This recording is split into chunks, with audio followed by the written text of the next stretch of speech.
오늘 우리가 함께 나눌 말씀 열왕기상 18장 1절부터 15절 말씀입니다. 열왕기상 18장 546페이지입니다.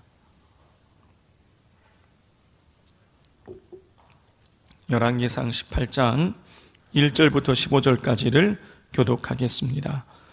많은 날이 지나고 제3년에 여호와의 말씀이 엘리야에게 임하여 이르시되 너는 가서 아합에게 보이라. 내가 비를 지면에 내리리라.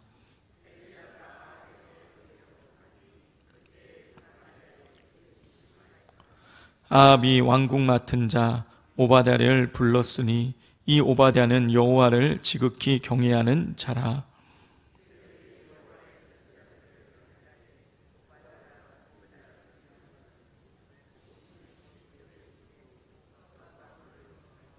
아합이 오바댜에게 이르되 이 땅의 모든 물 근원과 모든 내로 가자. 혹시 꼴을 얻으리라. 그리하면 말과 노새를 살리리니 짐승을 다 잃지 않게 되리라 하고,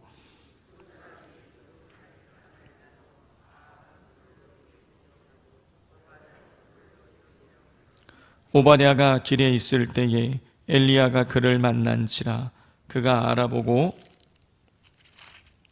엎드려 말하되 내 주 엘리야여 당신이시니까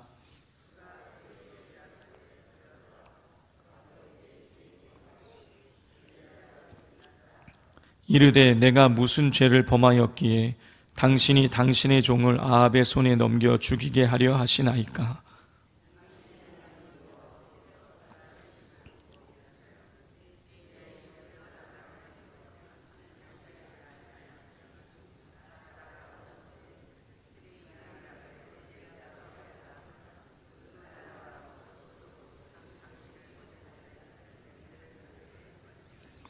이제 당신의 말씀이 가서 내 주에게 말하기를 엘리야가 여기 있다 하라 하시나.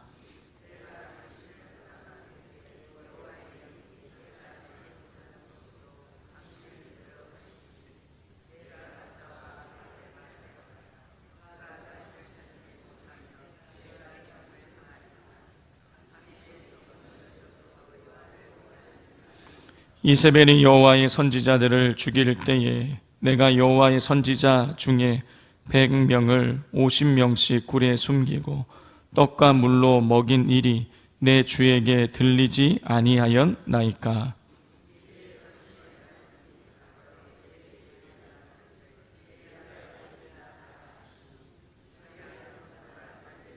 함께 읽겠습니다. 엘리야가 이르되 내가 섬기는 만군의 여호와께서 살아계심을 두고 맹세하노니 내가 오늘 아합에게 보이리라. 아멘. 북이스라엘 아합 왕은 그 어느 왕들보다 우상 숭배에 앞장섰습니다. 그는 단지 그냥 바알과 아세라를 섬겼다 이런 정도가 아니라 바알을 위한 산당을 따로 지을 정도로 그는 아주 열심히 특심으로 열심히 다해서 바알과 아세라를 섬겼습니다. 그러자 하나님께서 이 아합을 통해서 이스라엘 땅에 비와 이슬을 내리지 않겠다는 재앙을 선포하시죠.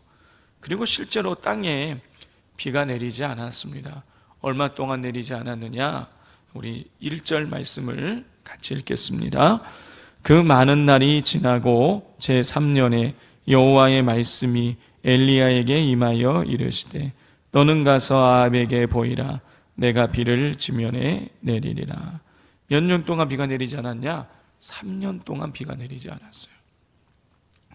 비도 이슬도 내리지 않겠다는 하나님의 심판 예고 이후에 3년 동안 비가 내리지 않았습니다. 한번 생각을 해 보십시오. 우리 올해 비가 이렇게 잘 내리지 않아가지고 어땠습니까? 광주 지역에 제한급수를 한다. 또 그래서 여수 지역도 공단이 이렇게 제대로 돌아가지 않는다. 이런 일이 있지 않았습니까? 우리나라는 1년에 2000mm에서 2400mm 정도의 비가 내립니다. 그러면 이스라엘 땅은 얼마의 비가 내리느냐? 250mm 정도 내려요. 그러니까 우리나라에 한 10분의 1 정도밖에 비가 내리지 않는 나라입니다. 그렇게 우리나라가 비가 많이 와도 조금만 비가 오지 않으면 뭐 물이 있네 없네 이거 갖고 난리를 치는 이때인데, 지금은 댐이라도 있어서 그 정도 그래도 비가 내리지 않아도 조금이라도 버티는데, 이 당시에 댐도 없고 비는 10분의 1밖에 오지 않고 그런 상황이니, 뭐 이런 상황에서 3년 동안 비가 오지 않는다? 어떻게 되었겠습니까? 2절을 보면 사마리아의 기근이 심하였다라고 기록이 되어져 있어요. 사마리아는 북이스라엘 땅의 수도를 의미할 수도 있고, 그리고 이 북이스라엘 전체를 그냥 사마리아 지역이라고도 그렇게 표현을 하기도 합니다. 그러니까 북이스라엘 전체가 기근이 아주 심하였다 이렇게 되어 있어요. 기근이 심하였다. 그럼 어느 정도 심하였느냐? 우리 5절 말씀 같이 읽겠습니다. 아합이 오바댜에게 이르되 이 땅의 모든 물 근원과 모든 내로 가자. 혹시 꼴을 얻으리라. 그리하면 말과 노새를 살리리니 짐승을 다 잃지 않게 되리라 하고, 지금 아합 왕이 왕궁을 맡고 있는 오바댜에게 이야기하고 있는 거예요. 우리 물 근원이 있는 곳, 그리고 시내가 있는 곳은 다 찾아다녀 보자. 혹시 거기 가서 풀을 얻을지 모른다. 그래서 거기 풀이 있으면 말과 노새를, 짐승을 살릴 수 있을지 모르니까 우리 한번 물이 있는 곳 찾아다녀 보자. 지금 왕이 그렇게 이야기하고 있는 거예요. 성도 여러분, 왕이 키우는 말과 노새가 지금 풀이 없어갖고 먹을 게 없어서 난리가 난 거예요. 비가 오지 않으니까 풀이 자라지 않는 것이죠. 왕이 키우는 말과 노새가, 짐승이 먹을 것이 없어서 죽을 상황이라면 일반 백성이 키우는 짐승은 이건 말할 것도 없는 거예요. 자, 이렇게 비가 오지 않아서 난리가 난 상황인 것입니다. 어제도 말씀드린 것처럼 이 아합과 그의 부인 이세벨이 섬기는 바알과 아세라는 비를 내려서 농사를 잘 되게 한다고 그렇게 생각을 해서 사람들이 섬기는 신들이었어요. 우상들이었어요. 근데 3년 동안 그렇게 얼마나 열심히 빌었겠어요. 비가 오지 않으니까. 3년 동안 빌었는데 비가 한 방울도 내리지 않았다라면 어떻게 되는 것입니까? 돌아서야 되잖아. 이거 가짜구나. 어떻게 한 달, 두 달도 아니고 이슬조차도 3년 동안 내리지 않는다? 이거 가짜잖아 하면서 바알과 아세라를 버리고 하나님께 회개하고 돌이켰어야 됩니다. 그런데 어찌된 일인지 3년 동안 돌이키지를 않는 거예요. 3년 동안 하나님 앞에 회개하고 돌이키지 않는 것입니다. 아닌 거는 아니라고 생각했어야 되는데, 잘못됐다고 생각했어야 되는데, 돌이켰어야 되는데 돌이키지 않는 것이죠. 그러므로 성도 여러분, 하나님께서 우리에게 사인을 주실 때에 회개하고 돌이킬 수 있어야겠습니다. 내 고집과 아집을 버리지 못해서 버팅기면 더 고난만 길어질 뿐인 것이죠.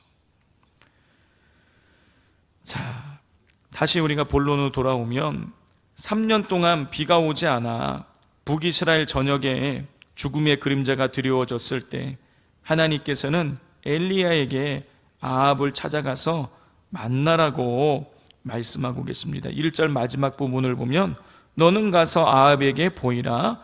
내가 비를 지면에 내리리라. 하나님께서 이 아합을 엘리야에게 찾아가서 만나라고 그렇게 말씀하고 계세요. 자, 근데 지금 이 아합과 엘리야는 어떤 관계입니까? 하나님께서 엘리야를 통해서 아합에게 말씀하게 하셨어요. 비도 이슬도 내리지 않을 것이다.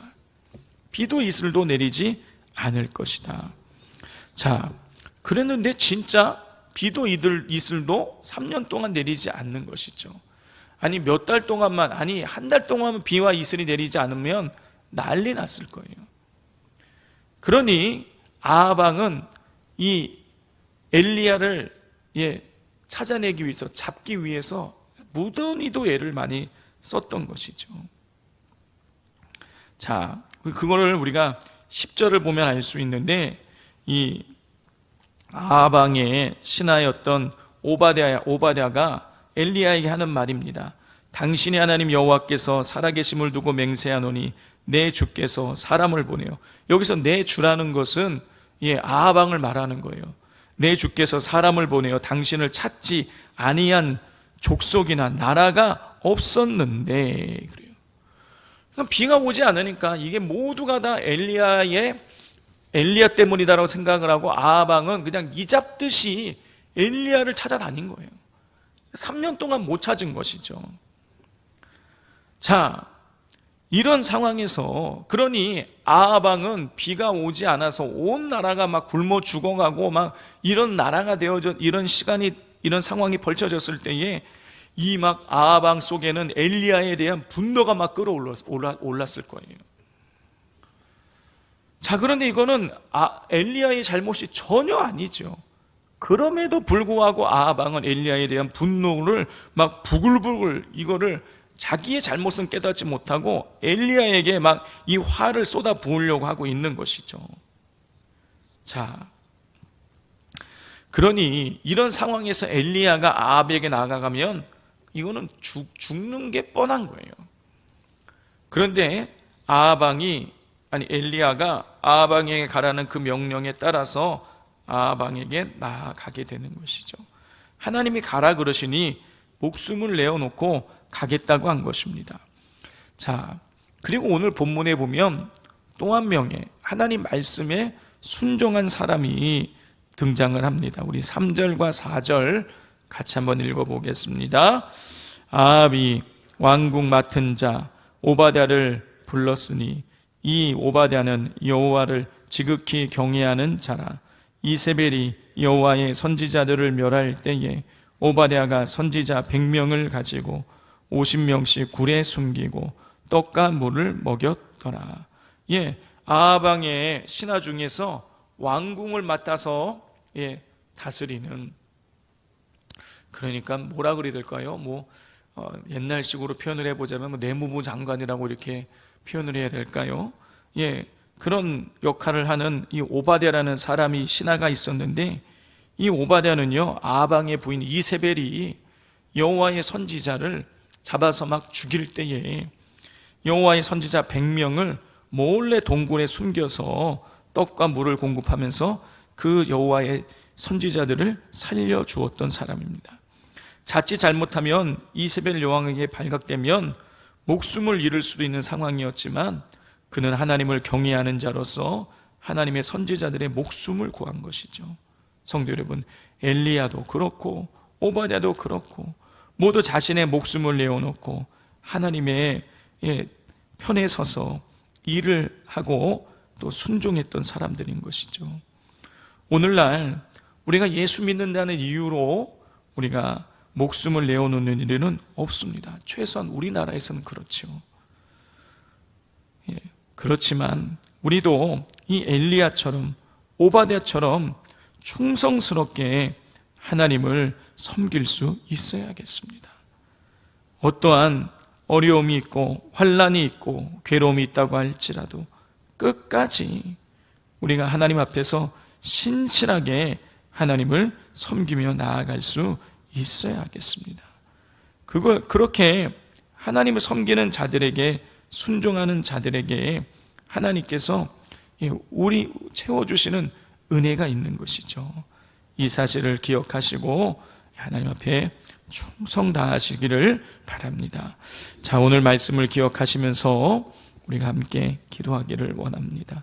하나님, 아무리 어렵고 힘들어도 또 하나님을 따라가는 것이 우리에게 조금의 고통과 손해가 따를지라도 끝까지 신실하게 엘리야처럼 오바댜처럼 하나님 앞에 충성을 다하는 삶을 살아가게 해달라고 기도해 주시고, 또 기도하실 때에 하나님, 우리가 혹이라도 나의 고집과 아집으로 인하여서 내가 버팅겨서 하나님 앞에 등을 지는 시간들이 길어지지 않게 하여 주시고, 잘못된 것들이 있다면 빨리 회개하고 돌이키는 하나님 지혜로를 우리에게 허락해 달라고, 하나님 앞에 돌이키는 것이 가장 지혜임을 알고 우리가 우리의 마음을 돌이켜서 하나님 앞에 회개할 것은 회개하고 하나님 앞에 더 가까이 나아갈 수 있게 해달라고 기도해 주시고, 오늘 저녁에 있을 수요 예배를 위해서 또 우리 새일의 기도 합주에 오늘 9일차 더 큰 은혜를 부어달라고 또 비전센터를 위하여서 주여 삼창하고 기도하겠습니다. 주여 주여 주여